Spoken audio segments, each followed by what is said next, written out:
你喜欢他，对吗？对。我到医院了，小宁在哪间病房？你先休息一会儿，我去给你买点吃的。辛苦老板。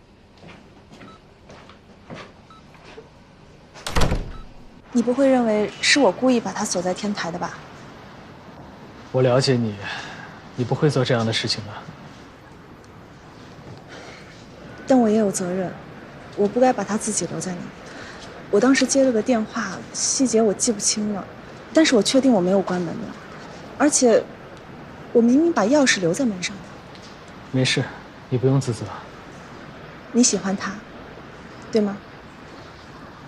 对。那你为什么要拒绝他呢？他很单纯，你这样对他伤害很大的。你别怪我多嘴啊，我是希望你过得好。但是你现在的状态看起来真的很糟糕，逃避自己的内心，用伤害别人来把自己孤立起来。也许是我看错了吧，但是你现在的状态跟10年前一样，就是你想离开这个世界。顾川，别再让江小宁成为另一个我了。你需要他，需要这份感情，所以你要相信他，相信他无论发生什么事，他都可以陪你一起面对。10年了，我虽然活着，但仅仅只是活着，并不是我想要这样，是我注定没有办法像正常人一样的生活。我为了这颗机械心脏，放弃了我所有的爱好，放弃了你。我为了配合他，开心的时候不能大笑，难过的时候不能喝酒，生气的时候不能碰任何的人，不能碰任何的东西。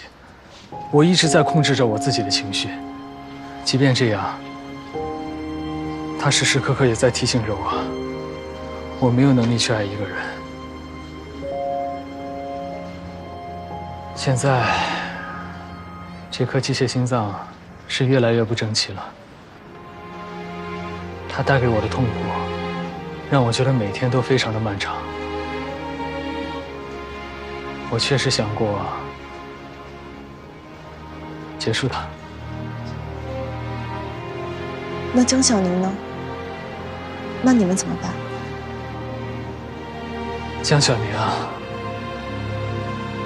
他真的是个意外，他打乱了我所有的计划。以前的我从来不会期待着第2天到来，自从他出现，我会盼着每天去上班，盼着见到他，盼着听他胡言乱语，盼着他每天在我身边不停地拍马屁。那你会怎么样？我现在进退两难。